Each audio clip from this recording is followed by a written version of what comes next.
Hello everyone, in this video we will look at geometry primitives, and I will also show at the end of the video the settings of some variants of primitives.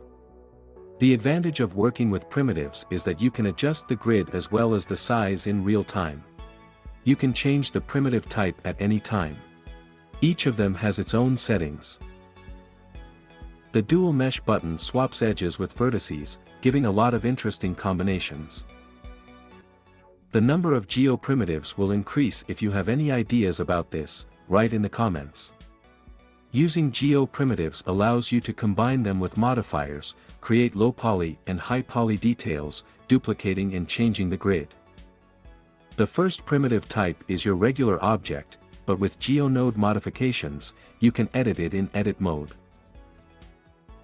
As promised, I will show you some settings of primitives. Pay attention to the panel on the right. I will click on each one in turn. Stop where you need to.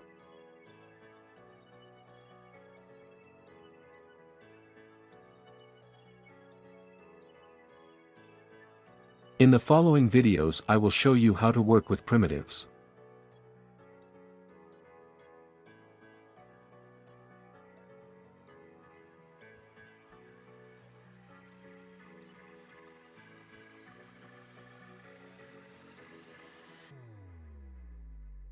You can also duplicate them with Shift-D. In this case, the settings will be transferred, and you can change them as you want.